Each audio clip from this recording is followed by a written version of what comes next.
BWOne here at BWOne.com. And this video is a video response to Jon4lakers' recent video that he posted up about sort of the whole iPhone 4G leaked out fiasco and sort of everything and the ramifications that have happened from that. Unless you've been living in a cave, I'm pretty sure you've heard of the whole story, you've seen everything that's been going on. If you haven't, definitely check out Jon4lakers' video. He does a great job of kind of summarizing everything that's gone on with it.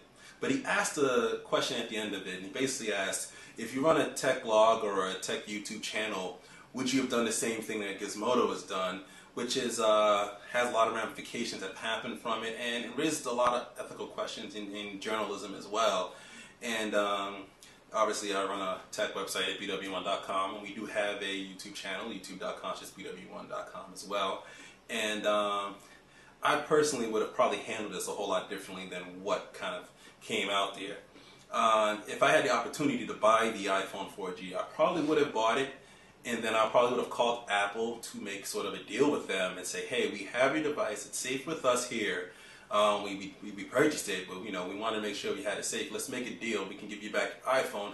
Maybe make some deal where if we give you back your iPhone, we'll give you some exclusive rights to the first review of the new iPhone 4G when it comes out, and kind of get some advertising from Apple saying, hey, these are the guys that are reviewing your product, and these guys are good guys that gave us our stuff back.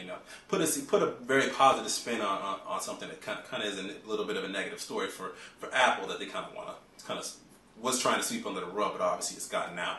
But kind of get on their good side and do a lot of good things from that. And I think you would have gotten a lot more from that, especially if you're a tech YouTube channel or a tech blog. You probably would have gotten a lot more out of that, considering that you would have gotten one of the things. Good Grace is one of the biggest tech companies out there in Apple, which they know a lot of people, which a lot of other tech companies would have seen the same thing and really would have paid attention to that, would have brought a lot of attention to you. You would have gotten a lot of traffic. The same amount, probably would have gotten double the amount of traffic that you would have gotten just by posting that one video, posting that one post up there. That's nice for one quick hit, but obviously, it's better to get something that's going to last in the long run. And I think being in the good graces of Apple and getting that sort of publicity, sort of that press out there, would have been a much better thing to get.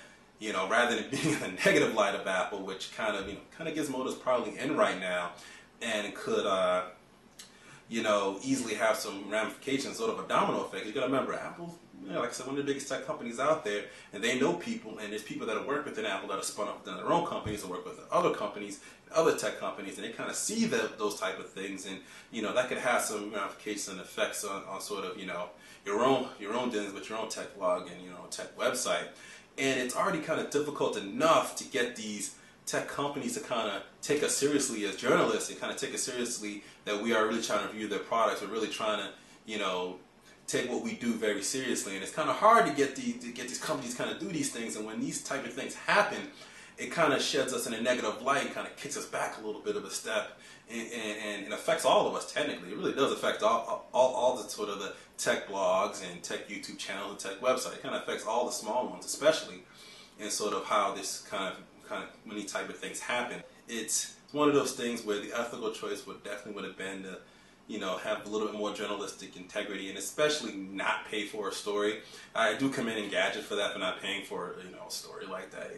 Checkbook journalism isn't something you should do. BWOne.com, we try to run things, it's clean and as legit as possible as we can.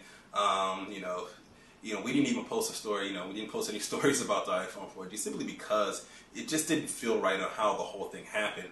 And now, not only does that happen, now the person that lost the iPhone, and now kind of life is all over the internet now, all this information on the internet now. I don't even have to go over if that was right or wrong. It's obviously wrong, and we already know the ramifications of what that can happen, and that pretty much sucks, and that's something I definitely don't agree with.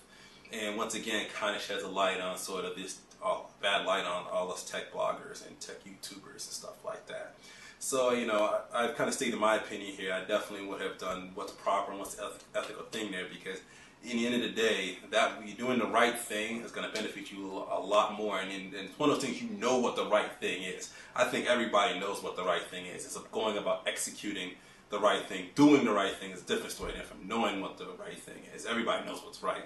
It's the point of just doing it right. And I think this is where it kind of got a little murky and a little gray. A little bit gray here. So that's sort of my opinion on it. I'm going to be, like I said, this is a video response to Jon4lakers. If you want to post a video response or comments to what you think of my opinion on the whole story, you can too. But then I also encourage you as well to post videos for Jon4lakers on his channel, on the video that he did as well, kind of giving your opinions about it, because I think there's a pretty good discussion, sort of about like he's talking about checkbook journalism, sort of ethics and stuff in general, especially when you're trying to be a serious tech blog or trying to be serious within sort of the business that you're doing. And so yeah, definitely post a video response and do, you know, I want to know what you guys think. So this is BWOne here from BWOne.com, reminding you to live your tech world in high definition.